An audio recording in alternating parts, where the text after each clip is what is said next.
MP study YouTube channel पर आपका स्वागत है। मैं दीपक कुमार। पिछली पुरानी जितनी भी वीडियोस है उस पर मैक्सिमम स्टूडेंट्स के जो कमेंट आ रहे हैं वो आ रहे हैं कि सर डीएमयू और डीएचएस में बेसिक डिफरेंसेस क्या होते हैं। तो आज इस वीडियो में डीएमयू और डीएचएस के जो अंतर है उसके ऊपर हम बात करेंगे, कौन कौन सी सिमिलरिटीज़ हैं और कौन कौन से डिफरेंसेस है उसको आपको पूरा पॉइंट वाइज में आपको समझाऊंगा। और पहले से मैंने लगभग 9 पॉइंट यहाँ पर बना करके रखे हैं और लगभग डीएमयू और डीएचएस को अगर कंपैरिजन करना है तो इन्हीं 9 पॉइंट्स के बेसिस पर हम लोग कंपैरिजन कर सकते हैं। तो अगर आप इस चैनल पर नए हैं तो चैनल को सब्सक्राइब कर लीजिए, बेल आइकन को प्रेस कर लीजिए। वीडियो में आगे बढ़ने से पहले मैं आपको बता दूं, इस पर्टिकुलर यूट्यूब चैनल पर पीएनएसटी की प्रिपरेशन से रिलेटेड कुछ सब्जेक्ट के जो कंटेंट है वो भी अपलोड किया जाना स्टार्ट करने वाले हैं। तो अगर आप इस चैनल पर पहली बार अगर आएँ तो चैनल को सब्सक्राइब कर लीजिए और पीएनएसटी की नेक्स्ट एग्जामिनेशन की पूरी इन्फॉर्मेशन भी इस पर्टिकुलर चैनल पर आपको प्रोवाइड की जाएगी टाइम टू टाइम। चलिए स्टार्ट करते हैं कि डीएमयू और डीएचएस में बेसिक डिफरेंसेस क्या होते हैं और इनको हम बेसिक 9 पॉइंट या 9 पॉइंट्स के बेसिस पर कंपेयर करने वाले हैं। ठीक है भी। तो सबसे पहली चीज़ बात करते हैं कि एग्जामिनेशंस में क्या कोई डिफरेंस है। तो मैं आपको बता दूं, सबसे पहला पॉइंट है एग्जामिनेशन। डीएमयू और डीएचएस के लिए दोनों के लिए एग्जामिनेशन कॉमन होती है जिसको हम पीएनएसटी के नाम से जानते हैं। तो जो प्री नर्सिंग सिलेक्शन जो टेस्ट होता है वो एक कॉमन एग्जामिनेशन है। कुल मिलाकर के डीएमयू और डीएचएस दोनों के लिए कॉमन एग्जामिनेशन पीएनएसटी होती है। तो एग्जामिनेशन को लेकर के किसी भी प्रकार का कोई अंतर नहीं है, एक ही एग्जामिनेशन होती है। बस ये है कि पिछले 14 सालों में जो एग्जामिनेशन हुई है वो एक ही एग्जामिनेशन से काउंसलिंग वगैरह सब हो गई है। लेकिन अभी इस बार जो 2022 में जो पेपर हुआ है उसमें डीएचएस ने अपनी रूल बुक जारी नहीं किया, इसलिए बहुत सारे स्टूडेंट्स को ये डिफरेंस समझाने की ज़रूरत पड़ रही है। तो फिर बात करते हैं कि ये विभाग वाला क्या मैटर है। तो पीएनएसटी के एग्जामिनेशन में डीएमई भी अपनी काउंसलिंग कराता है और डीएचएस भी अपनी काउंसलिंग कराता है। डीएमई का मतलब मेडिकल एजुकेशन चिकित्सा शिक्षा विभाग और डीएचएस का मतलब है हेल्थ डिपार्टमेंट। तो याद रखिए, इसमें आपके मेडिकल कॉलेजेस में ट्रेनिंग होती है और इसमें आपके डिस्ट्रिक्ट हॉस्पिटल के अंडर में जो ट्रेनिंग सेंटर्स होते हैं उसमें आपकी ट्रेनिंग होती है। तो फिर बात करते हैं कि इनके विभाग, ये आपका चिकित्सा शिक्षा विभाग एक अलग चीज़ हो गई और ये आपका स्वास्थ्य विभाग, दोनों के दोनों विभाग अलग अलग है। फिर बात करते हैं सीट। तो डीएमई में 810 सीट और डीएचएस में 570 सीट। अब ये जो 570 सीट और 810 सीट जो है ये समय के साथ बदल सकती है। 2022 के एग्जामिनेशन ने डीएमई में 810 सीट का रूल बुक में जारी किए थे, लेकिन हो सकता है कि जब काउंसलिंग हो तो ये सीट बढ़ भी सकती है, क्योंकि पिछले बार जब 2021 में एग्जामिनेशन हुआ था तो 390 सीट के लिए एग्जामिनेशन हुई थी, लेकिन काउंसलिंग के समय 810 सीट हो गई थी। और इस समय एमपी में काफ़ी सारे जो मेडिकल कॉलेजेस है वो अंडर कंस्ट्रक्शन है। इसका मतलब है कि भविष्य में डीएमई में सीट में इंक्रीमेंट होने के पूरे चांसेस हैं। तो अभी 810 सीट के लिए इस साल एग्जामिनेशन हो गई है, लेकिन डीएचएस की 570 सीट का कोई भी रूल बुक में या पीएनएसटी के एग्जामिनेशन से इस बार किसी भी प्रकार का कोई लिंकअप समझ में नहीं आया है। तो सबसे ज़्यादा जो प्रॉब्लम स्टूडेंट्स को है कि क्या डीएचएस की 570 सीट की काउंसलिंग इसी पीएनएसटी के एग्जामिनेशन के थ्रू हो जाएगी, क्या फिर डीएचएस अपने लिए अलग से कोई एग्ज़ाम कंडक्ट कराएगा।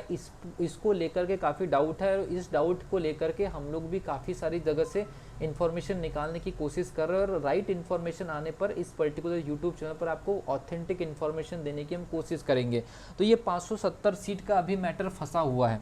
फिर बात करते हैं कि जो स्टूडेंट सेलेक्ट होते हैं उनकी क्या फीस में कोई डिफरेंस होता है। यस, मेजर जो डिफरेंस है डीएमयू और डीएचएस में वो ये है कि लगभग अगर मान लीजिए कॉशन मनी ट्यूशन फीस के हिसाब से अगर देखा जाए तो लगभग यहाँ पर 35,000 रुपये का फीस यहाँ पर डीएमयू में लगता है, जबकि डीएचएस में ये जो कॉस्ट है ये पूरी तरह से जीरो है।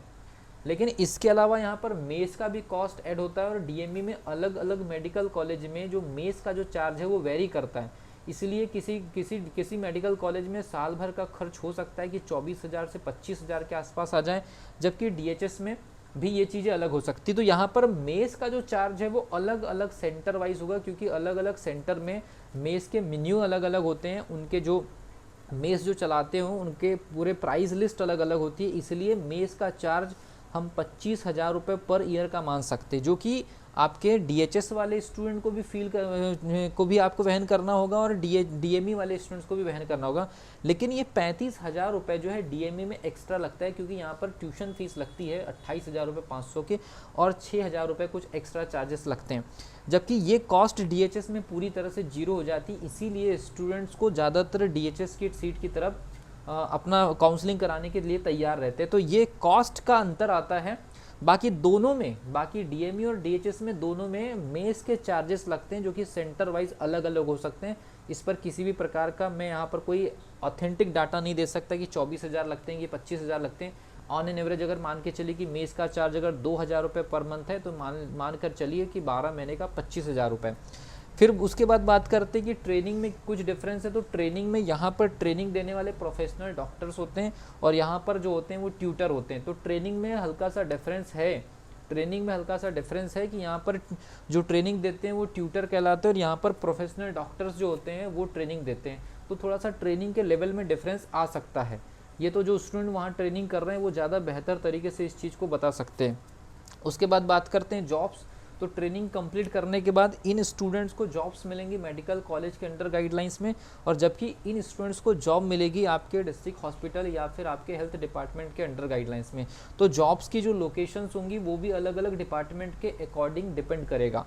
उसके बाद बात करते हैं बॉन्ड, कि भाई अगर कोई स्टूडेंट ज्वाइन कर ले और किसी स्थिति में अगर अपनी सीट छोड़ना चाहता है 6 महीने के बाद, साल भर बाद, तो इसमें बॉन्ड है, दोनों में बॉन्ड सेम है। दोनों में बॉन्ड 2 लाख रुपए का अगर आप अपनी सीट छोड़ते हैं किसी भी वजह से, विदाउट एनी मेडिकल कंडीशन, मतलब नॉर्मली अगर आप छोड़ रहे हैं विदाउट एनी मेडिकल कंडीशन अगर आप छोड़ रहे हैं, तो आपको 2 लाख रुपए का बॉन्ड आपको भरना पड़ेगा, या 2 लाख रुपए भरेंगे तब जाकर के आप सीट छोड़ सकते हैं नॉर्मल कंडीशन में।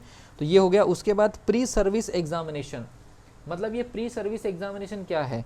जॉब को ज्वाइन करने के पहले आपको क्या कोई एग्जामिनेशन देना पड़ सकता है? तो जो 2020 का नोटिफिकेशन आया था, जिसका एग्जामिनेशन 2021 में कंडक्ट हुआ था, तो उसमें रूल बुक में ये चीज़ थी कि अब से स्टूडेंट को PSE मतलब प्री सर्विस एग्जामिनेशन देना होगा जॉब ज्वाइन करने के लिए।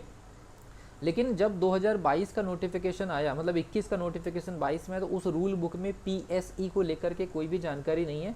इसका मतलब मैक्सिमम प्रोबेबिलिटी ये कि जो स्टूडेंट ट्रेनिंग करके निकलेंगे, कंप्लीट करेंगे, उन स्टूडेंट को डायरेक्टली उनकी डिग्री होने के बाद उनको जॉब्स मिल जाएगी। प्री सर्विस एग्जामिनेशन जो है ये हो सकता है कि आगे जाकर के ये न रहे, हालांकि उसके पहले भी कभी नहीं था, बस केवल 2021 के एग्जामिनेशन में रूल बुक में इसका जिक्र मिलता है। उसके बाद फिर PSE का न तो उसके पहले कोई जिक्र है, न इस साल के PNST के DME के एग्जामिनेशन में भी इसका कोई जिक्र नहीं है। फिर बात करते हैं 9वें नंबर का पॉइंट, स्कॉलरशिप या स्टाइफंड भी मिलती है क्या? दोनों में स्कॉलरशिप और स्टाइफंड मिलती है, जो कि लगभग 3500 रुपये के आसपास होती है। इसमें अगर मान लीजिए कुछ चीज़ें अगर थोड़ी सी डिफरेंस आ सकता है, समय के साथ इसमें बदलाव हो सकता है, तो ये 3500 रुपये पर मंथ के आसपास का आपको स्कॉलरशिप या पर मंथ स्टाइफंड मिलता है। तो DME और DHS में बेसिक डिफरेंस अगर हम देखें तो 2 लेवल का जो डिफरेंस है वो बहुत मायने रखता है। एक तो आपका फीस स्ट्रक्चर को लेकर के, दूसरा सीट और विभाग को लेकर के। बाकी लगभग सारी चीज़ें सेम हैं। यहाँ पर मेस का कॉस्ट दोनों को ऐड करना पड़ता है, जबकि DHS का ये 35,000 का जो अप्रॉक्सीमेट कॉस्ट है ये ज़ीरो की तरफ चले जाता है, जबकि दोनों को स्टाइफंड 3500 पर मंथ मिलता है। तो ये है DME और DHS का पूरा एक कंपेरिजन। बहुत सारी चीज़ें सेम है, एग्जामिनेशन सेम है, काउंसलिंग की प्रोसीजर सेम है, सीट अलग अलग है, विभाग अलग अलग है, कॉलेजेस अलग अलग है, ट्रेनिंग का लेवल थोड़ा अलग अलग है, जॉब्स के लेवल अलग, मतलब जॉब्स की जगह अलग अलग होंगी। बॉन्ड दोनों के लिए सेम है। प्री सर्विस एग्जामिनेशन का जिक्र केवल 2021 के एग्जामिनेशन की रूल बुक में मिलता है, उसके पहले नहीं मिलता। उसके बाद की एग्जामिनेशन जो 2022 के नाम से हुई है, मतलब 21 के नाम से 22 में हुई है, उसमें किसी प्रकार का कोई जिक्र नहीं। स्कॉलरशिप दोनों में सेम है। कुल मिलाकर के DME और DHS में काफ़ी ज़्यादा सिमिलरिटीज़ है, लेकिन डिफरेंसेस 1-2 है। और DME में थोड़ा सा जो 35,000 रुपये का जो खर्च है 1 साल का अलग से, बस उसी को लेकर के स्टूडेंट पैनिक होते हैं। इस वजह से DME और DHS में थोड़ा सा डिफरेंस दिखाई देता है। अब DHS की इस साल की एग्जामिनेशन कब होगी, या फिर वो उसी एग्जामिनेशन से काउंसलिंग करा लेते हैं, उसके लिए हम काफ़ी कोशिश कर रहे हैं कि एक ऑथेंटिक इन्फॉर्मेशन निकाल सके DHS के तरफ से और स्टूडेंट्स को इन्फॉर्मेशन दे सके। तो मिलता हूँ अगली वीडियो में, तब तक के लिए wish you all the best.